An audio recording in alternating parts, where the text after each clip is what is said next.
ई content योजनांतर्गत आज हम प्रस्तुत वीडियो में कक्षा बीए पार्ट सेकंड ईयर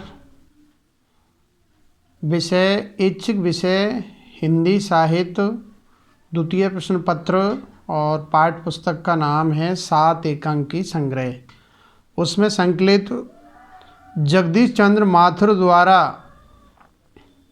रचित एकांकी भोर का तारा एकांकी के शेष प्रमुख गद्यांश हैं, उनकी सप्रसंग व्याख्याएं करेंगे। और तत्पश्चात अगली जो एकांकी है और वह जा न सकी शीर्षक एकांकी, जिसके एकांकीकार या लेखक विष्णु प्रभाकर है, उनका जीवन परिचय के बारे में चर्चा करेंगे। तो पहले हम प्रस्तुत एकांकी है भोर का तारा, उसके संदर्भ में चर्चा करेंगे। मैं SL बैरवा, सहायक आचार्य हिंदी, राजकीय कन्या महाविद्यालय बयाना, जिला भरतपुर। और जिस कंटेंट की हम चर्चा कर रहे हैं, जिस विषय वस्तु की चर्चा कर रहे हैं, ये कंटेंट महाराजा सूरजमल ब्रज विश्वविद्यालय भरतपुर के BA द्वितीय वर्ष हिंदी साहित्य के द्वितीय प्रश्न पत्र में सम्मिलित है। तो BA द्वितीय वर्ष में अध्ययनरत जिन्होंने ऐच्छिक विषय हिंदी लिया है, ऐसी छात्राएं प्रस्तुत वीडियो को ध्यान से गौर से इस वीडियो का अवलोकन करें। तत्पश्चात इसका विवेचन विश्लेषण करें और तदुपरांत प्रस्तुत वीडियो को लाइक करें, कमेंट करें और सब्सक्राइब में कोताही न बरतें। तो आज हम भोर का तारा एकांकी है, उसका 8वां जो गद्यांश है, जो व्याख्या की दृष्टि से और परीक्षा की दृष्टि से महत्वपूर्ण है, प्रमुख है, मोस्ट इम्पॉर्टेंट है। तो पहले हम इसको पढ़ते हैं, फिर व्याख्या के 4 सोपानों के आधार पर इसकी सप्रसंग व्याख्याएँ या विवेचन विश्लेषण करेंगे। व्याख्या के 4 सोपान है संदर्भ, प्रसंग, भावार्थ और कलात्मक सौंदर्य या सामाजिक साहित्यिक विश्लेषण। तो पहले हम गद्यांश को पढ़ते हैं।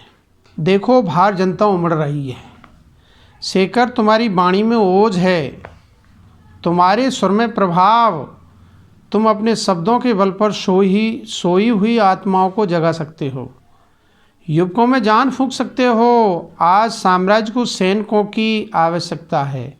शेखर, ओजमयी कविता द्वारा तुम गांव गांव में जाकर वह आग फैला दो जिससे हजारों और लाखों भुजाएं अपने सम्राट, अपने देश की रक्षा के लिए शस्त्र हाथ में ले लें। कभी देश तुमसे ये वरदान मांगता है। अब हम इस गद्यांश का व्याख्या के 4 सोपानों के आधार पर इसका विवेचन विश्लेषण करते हैं। तो पहले देखते हैं संदर्भ। प्रस्तुत गद्यांश या गद्यावतरण हमारी पाठ्य पुस्तक 7 एकांकी संग्रह में संकलित जगदीश चंद्र माथुर द्वारा रचित या लिखित एकांकी भोर का तारा से उद्धृत है, अवतरित है, लिया गया है। अब हम इस गद्यांश का प्रसंग देखते हैं। प्रस्तुत गद्यांश में लेखक चित्रण कर रहा है कि देश पर हूणों का आक्रमण हुआ है, हूणों ने देश पर आक्रमण कर दिया है। गांव जल रहे थे, हत्याएं हो रही थीं, अत्याचार बढ़ने लगे थे। इन विषम परिस्थितियों को देखकर माधव शेखर से ओजमयी कविता लिखने को कहता है, जिससे लोगों में उत्साह तथा बलिदान भाव उत्पन्न हो सके। वो देश की रक्षा के लिए, देश की सुरक्षा के लिए वो अग्रसर हो सके, सम्राट स्कंदगुप्त तथा देश को संकट से बचाया जा सके। तो प्रस्तुत गद्यांश में माधव शेखर से कह रहे हैं, उनका आह्वान कर रहे हैं कि देश के युवाओं को आप जागृत कीजिए। अब हम इसका भावार्थ देखते हैं प्रस्तुत गद्यांश का। प्रस्तुत गद्यांश में लेखक चित्रण कर रहा है कि हूण आक्रमण से हो रहे भारी विनाश को देखकर माधव शेखर से कहता है कि चारों ओर हाहाकार मचा हुआ है, चारों ओर हिंसा अत्याचार बढ़ रहे हैं, बाहर जनता का सैलाब बढ़ता जा रहा है, लोग जीवन व धन की सुरक्षा की खातिर हाहाकार मचा रहे हैं और कह रहे हैं त्राईमाम बचाओ बचाओ की पुकार लगा रहे हैं। शेखर, तुम्हारी वाणी में ओज है, शौर्य है, पराक्रम है, उसमें जनता को प्रभावित करने की अपार शक्ति है।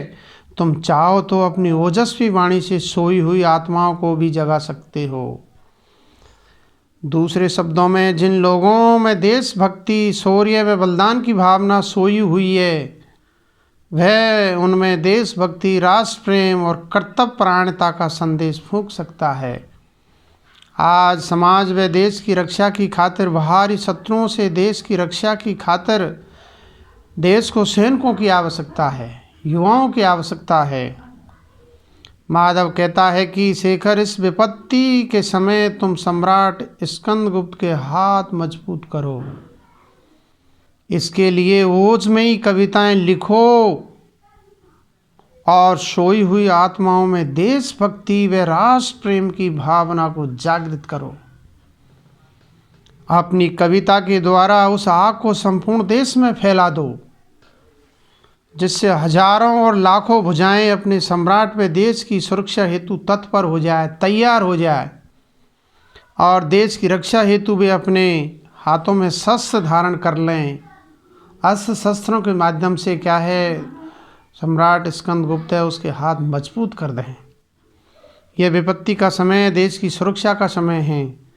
यह कहने के बाद माधव शेखर के चेहरे की ओर देखता है और महसूस करता है कि उसकी बात का शेखर पर प्रभाव हुआ है, प्रभाव पड़ा है तथा उसके चेहरे के हाव भाव बदलने लगे हैं। वो एक्टिव हो गया है, वो तैयार हो गया है, सक्रिय हो गया है। शेखर के चेहरे को देखकर ऐसा प्रतीत होता है कि वह किसी भीषण प्रयत्न हेतु स्वयं को जोड़ने का प्रयास कर रहा है।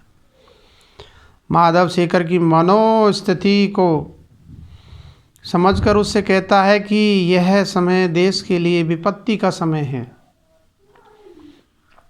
देश ऐसे समय में तुमसे तुम्हारी सामर्थ्य के अनुसार तुम्हारा बलिदान मांग रहा है कि आप हमें बलिदान दो।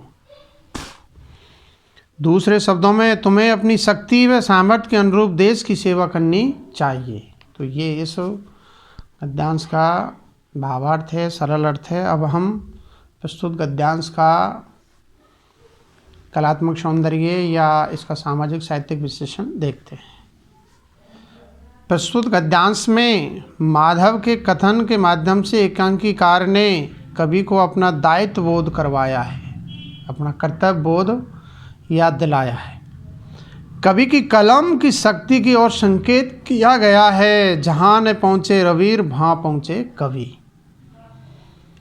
तथा मानव मन के अंतर्द्वंद को एकांकीकार ने सटीक ढंग से उभारा है। और प्रस्तुत गद्यांश में एकांकीकार ने गुप्तकालीन राजनीतिक स्थिति तथा बाह्य आक्रमण का उल्लेख करके ऐतिहासिक पक्ष को स्पष्ट किया है। तथा प्रस्तुत गद्यांश की भाषा सरल, सहज, ओजस्वी है एवं एकांकीकार कल्पना व इतिहास का सामंजस्य करके अपने लक्ष्य की प्राप्ति में सफल रहा है। माधव का कथन प्रेरणादायक तथा ओजस्वी बन गया है। और प्रस्तुत गद्यांश की भाषा शैली सहज, सरल, सुबोध लेखक या एकांकीकार के भाव और विचारों को व्यक्त करने में पूर्ण रूप से सशक्त और समर्थ है। अब हम अगला जो गद्यांश है उसको पहले पढ़ते हैं। 10वां जो गद्यांश है, 9वां गद्यांश। तक्षशिला से 40 मील दूर विद्रोही वीरभद्र की खोज में हूणों के दल के निकट जा पहुँचे। वहाँ उन्हें ज्ञात हुआ कि वीरभद्र हूणों से मिल गया है। उनके 20 सैनिक आगे हूणों में फंसे हुए थे। वे तक्षशिला लौट सकते थे और अपने प्राण बचा सकते थे, परंतु एक सच्चे सेनापति की भांति उन्होंने अपने सैनिकों के लिए अपने प्राण संकट में डाल दिए और मुझे तक्षशिला और पाटलिपुत्र को चेतावनी देने के लिए भेजा। तो ये गद्यांश है। अब हम इसका व्याख्या के 4 सोपानों के आधार पर इसका विवेचन विश्लेषण करते हैं, इसकी 6 प्रसंग व्याख्याएँ करते हैं। तो नंबर 1, इसका हम पहले वो संदर्भ देखते हैं। प्रस्तुत गद्यांश हमारी पाठ्य पुस्तक 7 एकांकी संग्रह में संकलित जगदीश चंद्र माथुर द्वारा विरचित या रचित एकांकी भोर का तारा शीर्षक से अवतरित है, लिया गया है। अब हम इसका प्रसंग देखते हैं। प्रस्तुत गद्यांश में शेखर और छाया का परस्पर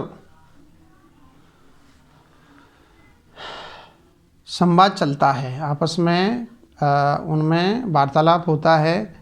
माधव आकर गुप्त साम्राज्य के सेनापति देवदत्त को वीरगति मिलने की घटना का उल्लेख करता है। वह छाया और शेखर से कहता है कि क्या कहता है, उसका हम वर्णन व्याख्या का अगला सोपान भावार्थ है उसमें देखते हैं। प्रस्तुत गद्यांश में लेखक या एकांकीकार आर्य देवदत्त को शत्रुओं का सामना करते हुए वीर गति मिल गई, वो शहीद हो गया। कौन? देवदत्त। शत्रुओं से जूझता हुआ, संघर्ष करता हुआ, लड़ाई लड़ता हुआ वीर गति को, अर्थात वो शहीद हो गया। उत्तर की ओर से जब हूणों ने आक्रमण कर दिया तो उसी समय आंभी राज का एक सरदार वीरभद्र विद्रोही बनकर शत्रुओं से जा मिला। उनसे क्या है, वो मिल गया। आर्य देवदत्त तक्षशिला से 40 मील दूर उस विद्रोही वीरभद्र की खोज में गए। इस तरह वे आगे बढ़ते हुए हूणों की सेना के निकट जा पहुँचे, उनके समीप पास में पहुँच गए। तब उन्हें मालूम हुआ कि विद्रोही वीरभद्र हूणों से मिल गया है, उसने विद्रोह कर दिया है और तोरमाण का सहयोगी बन गया है। आर्य देवदत्त के 20 सैनिक हूणों के दल के व्यूह में फंस गए। आर्य देवदत्त उन्हें बचाना तथा सुरक्षित लौटा लाना चाहते थे।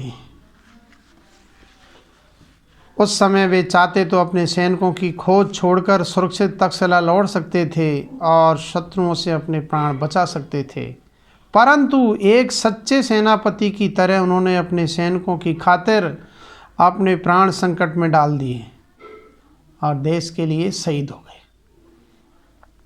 इस प्रकार शत्रुओं की सेना के समक्ष अकेला पड़ जाने से उनके जीवन का अंतिम समय आ गया। हमें ऐसा पूरा विश्वास है कि वे वीर गति को प्राप्त हो गए हैं, वो शहीद हो गए हैं। देश की खातिर, देश की बलवेदी पर वो अपने आप को उन्होंने न्योछावर कर दिया है। माधव कहता है कि आर्य देवदत्त ने उस समय आगे बढ़ते हुए मुझे वापस भेजा और कहा कि तक्षशिला एवं पाटलिपुत्र को शत्रुओं के आक्रमण की चेतावनी दो और उन्हें पहले से सावधान रहने के लिए कह दो, उनको अलर्ट कर दो। इसी कारण मैं उन्हें एकांकी छोड़कर यहाँ आया हूँ। अब हमें दृढ़ता से अपने कर्तव्य का पालन करना है, कर्तव्य का निर्वाह करना है। तो ये प्रस्तुत गद्यांश का भावार्थ या सरल अर्थ है। अब हम प्रस्तुत गद्यांश का कलात्मक सौंदर्य या इसका सामाजिक साहित्यिक विश्लेषण को देखते हैं। प्रस्तुत गद्यांश में माधव के कथन से जहाँ देश प्रेम, आत्मगौरव एवं शौर्य की वंदना हुई है, वहीं उसके कथन से प्रेरित होकर कवि शेखर ओजस्वी कविता की रचना में प्रवृत्त हो जाता है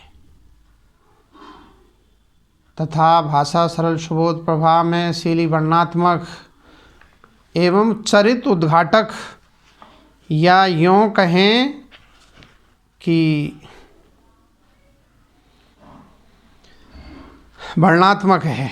और प्रस्तुत गद्यांश की भाषा शैली सहज सरल सुबोध और लेखक या एकांकीकार के भावों और विचारों को अभिव्यक्त करने में पूर्ण रूप से सशक्त और समर्थ है। अब हम इस एकांकी का अंतिम जो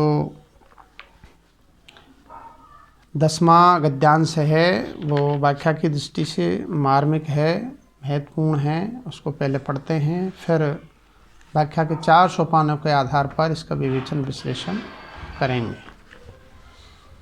छाया। अत्यंत पीड़ित स्वर में, माधव तुमने तो मेरा प्रभात नष्ट कर दिया। माधव उसके ये शब्द सुनकर बाहर जाता जाता रुक जाता है, मुड़कर छाया की ओर देखता है और पीछे की खिड़की के निकट जाकर उसे खोल देता है। इससे बाहर का कोलाहल स्पष्ट सुनाई देता है। शेखर और उसके साथ पूरे जनसमूह के गाने का सुर सुनाई पड़ता है। अब हम इस गद्यांश का व्याख्या के 4 सोपानों के आधार पर इसका विवेचन विश्लेषण या इसकी सप्रसंग व्याख्याएं करते हैं। तो पहले इसका हम संदर्भ देखते हैं। प्रस्तुत गद्यांश हमारी पाठ्यपुस्तक 7 एकांकी संग्रह में संकलित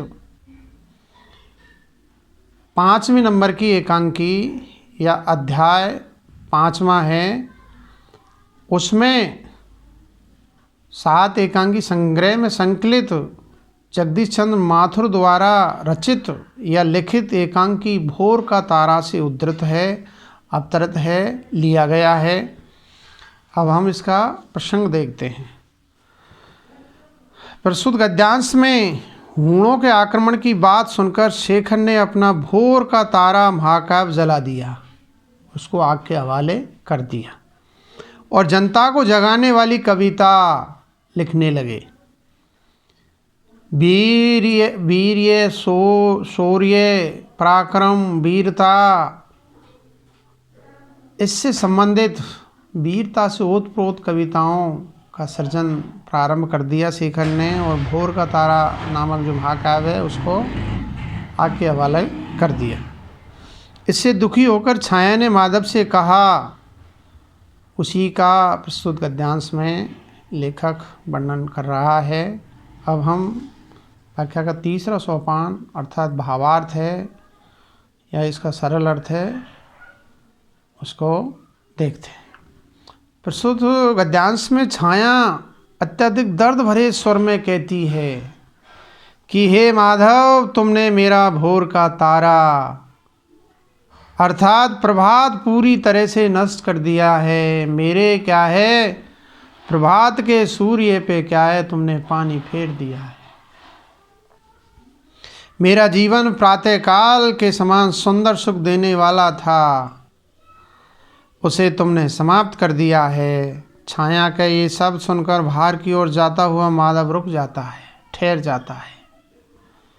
रुकने के बाद माधव शेखर की पत्नी छाया की ओर देखने लगता है, उसका चेहरा मुरझाया हुआ है। इसके बाद माधव पीछे की ओर की खिड़की खोल देता है। बाहर जो हल्ला गुल्ला मच रहा था, खिड़की खुलने के बाद अब वह साफ साफ सुनाई देने लगता है। खिड़की से स्पष्ट दिखाई देता है बाहर शेखर कवि के साथ मनुष्यों की पूरी भीड़ है। पूरी भीड़ इकट्ठी हो गई थी। शेखर जो गा रहा है उसे पूरी भीड़ भी गा रही है। माधव को लोगों के सामूहिक गाने की आवाज़ साफ सुनाई पड़ती है, सुनाई दे रही है। तो ये इस गद्यांश का भावार्थ है या सरल अर्थ है। अब हम प्रस्तुत गद्यांश का कलात्मक सौंदर्य या सामाजिक साहित्यिक विश्लेषण है उसको देखते हैं। प्रस्तुत गद्यांश में या प्रस्तुत अवतरण के द्वारा यह विदित होता है कि शेखर प्रेम और सौंदर्य का कवि नहीं रहा। वह सोई हुई जनता को जगाने वाला और राष्ट्र की रक्षा के लिए जनता को पुकारने वाला कवि बन गया है। उसने सौंदर्य और प्रेम से संबंधित कविता लिखना छोड़ दिया है और ओजस्वी भाषा से परिपूर्ण देशभक्ति और राष्ट्रभक्ति की कविता है वो लिखना उसने प्रारंभ कर दिया है। और प्रस्तुत गद्यांश की भाषा सरल सुबोध तत्सम शब्दों से पूर्ण तथा शैली भावात्मक है। और प्रस्तुत गद्यांश की भाषा सहज सरल सुबोध लेखक या एकांकीकार के भावों और विचारों को अभिव्यक्त करने में पूर्ण रूप से सशक्त और समर्थ है।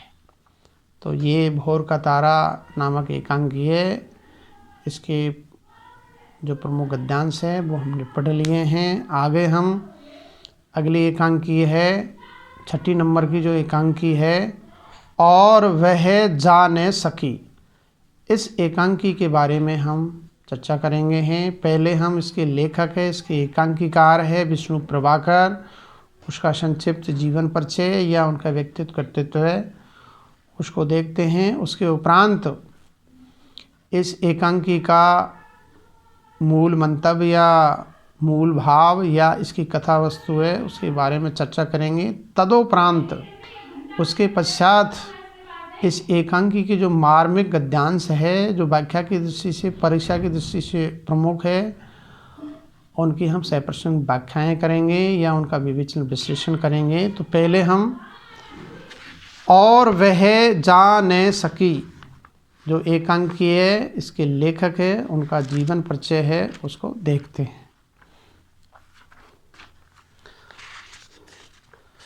विष्णु प्रभाकर। श्री विष्णु प्रभाकर को हिंदी के नए एकांकीकारों के पथ प्रदर्शक के रूप में जाना जाता है। फ्रायड की मनोविश्लेषण पद्धति से प्रभावित होने के कारण मनोवैज्ञानिक दृष्टि से उनके एकांकी विशेष उल्लेखनीय है, उल्लेख करने योग्य है। इनमें चरित्रों के अंतर्द्वंद का गहरा और सूक्ष्म विश्लेषण किया गया है। इनकी एकांकियों में चरित्रों का जो अंतर्द्वंद है उसका गहरा और सूक्ष्म विश्लेषण देखने को मिलता है। श्री प्रभाकर जी के पूर्ण लेखन में सामाजिक जीवन की सशक्त अभिव्यक्ति हुई है। यानी समाज के अंदर जो प्रचलित समस्याएं हैं उनको उद्धृत करने का, उनको बाहर लाने का उन्होंने प्रयास किया है कि आधुनिक समाज या वर्तमान समाज में कौन कौन सी प्रमुख समस्या है, चाहे वो दहेज की है या पति पत्नी में आपस में जो झगड़ा है या पारिवारिक जो कलह है, उसको उन्होंने क्या है, उस अंतर्द्वंद को बाहर प्रकट करने का प्रयास किया है। चूँकि श्री प्रभाकर गांधीवादी विचारधारा के समर्थक हैं, गांधीवादी जो विचारधारा है उसका प्रभाव इनके एकांकियों पर बखूबी देख सकते हैं। इसलिए उनके साहित्य में भारतीय परंपराओं का शुद्ध सांस्कृतिक रूप परिलक्षित होता है, दिखाई देता है।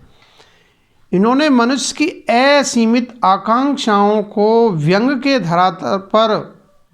धरातल पर चित्रित कर उनकी पूर्ति न होने पर मनुष्य की असंख्य पीड़ाओं को जीवंत रूप दिया है। अब मनुष्य की आकांक्षाएं हैं, तृष्णाएं हैं, कभी शांत नहीं होती है, ये तो बढ़ती जाती है।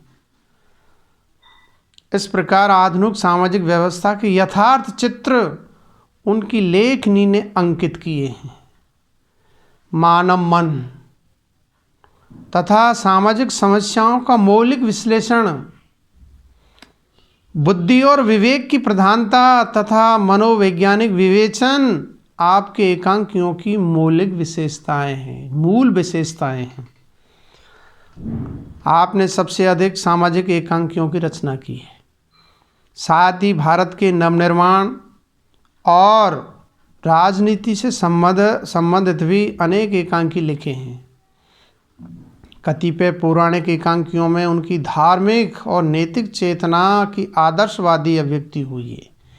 ममता का विष आपका प्रसिद्ध मनोवैज्ञानिक एकांकी है। ममता का विष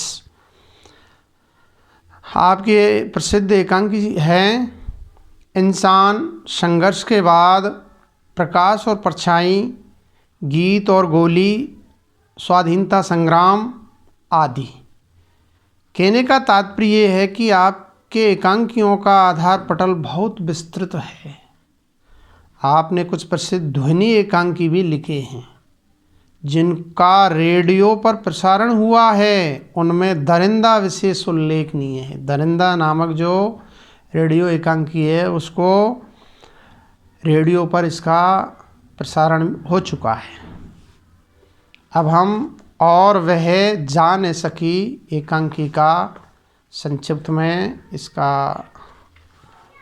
इसकी कथा वस्तु या यूँ कहें कि इसका सारांश है वो पढ़ते हैं।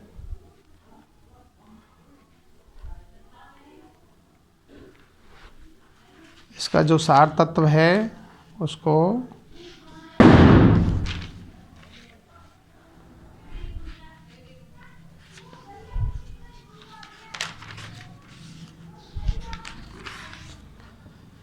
कथानक का सारांश देखते हैं।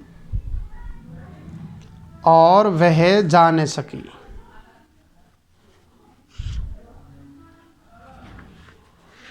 और वह जा न सकी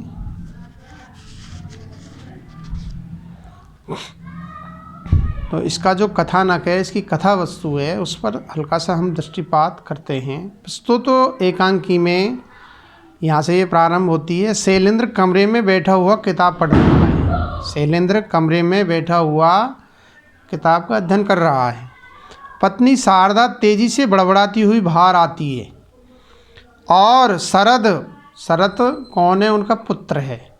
किसका? शेखर और उनकी पत्नी शारदा का पुत्र है शरद। कमरे में आकर उसे बताता है कि अपने पिताजी कौन को? शेखर को कहता है शरद कि पिताजी डॉक्टर ने कहा है कि अम्मा की उंगली कटेगी। शैलेंद्र उसकी बात सुनकर कहता है कि तुम अम्मा के साथ डॉक्टर के पास गए थे? जाओ जाओ मुझे पढ़ने दो। उसको वो वहाँ से निकाल देता है। शारदा आकर कहती है कि आज घर में आटा नहीं है। तो शैलेंद्र जवाब में कहता है कि यह बात अन्नपूर्णा जाने, अन्न की देवी जाने, यानी आप स्वयं जानो इसको। शारदा तिनक कर कहती है कि तुम कुछ क्यों नहीं करते? यदि ऐसा ही जीवन बिताना था तो शादी क्यों की? शादी के झंझट में क्यों पड़े? क्यों शहर में आकर बसे? कहीं जंगल में जाकर रहते। यदि तुम्हें रोटी खानी है तो उठकर बाजार जाओ, गेहूं लेकर आओ, तब जाकर के खाना बनेगा। इस प्रकार आपसी वार्तालाप से कथानक का विकास होता रहता है। घर में अतिथि आने वाले हैं। इस दृष्टि से शारदा शरद को शशि के यहाँ पुत्र को, शरद पुत्र है उसको शशि पड़ोसन है, उसकी सखी है, सहेली है, उसके यहाँ आटा लेने भेजती है। शशि आटा देने के स्थान पर उससे कुछ ऐसा कह देती है जिसको सुनकर शारदा भड़क उठती है और वह शशि को भला बुरा कहने लगती है। अतिथियों के आने से बैठक में कोलाहल उठता है, आवाज़ गूंजने लग जाती है।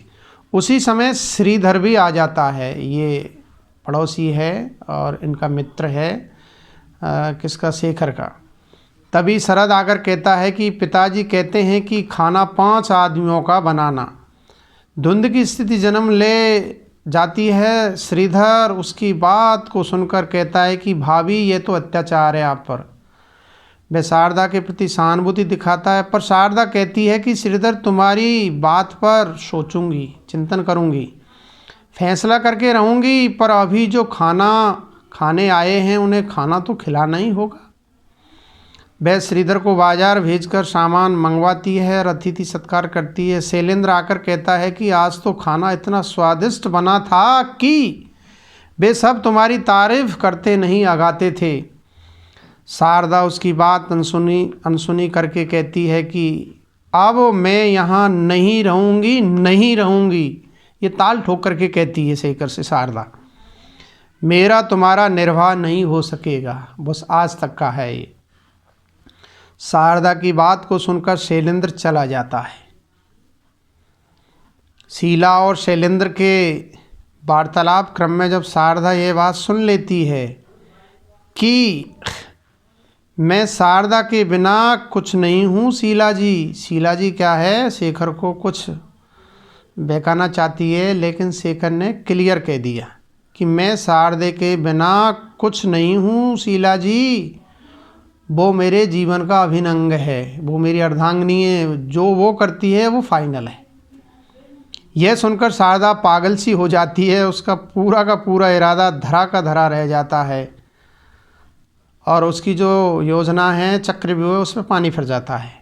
शैलेंद्र पास आकर कहता है कि लो ये मनी ऑर्डर आया है, एक चेक भी है, दस्तखत कर दिए हैं, किसी को लेकर पैसे ले आना।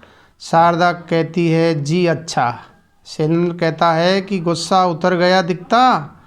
शारदा कहती है हटो, क्या अंट संट बकते हो, बैठक में जाकर अपना काम करो।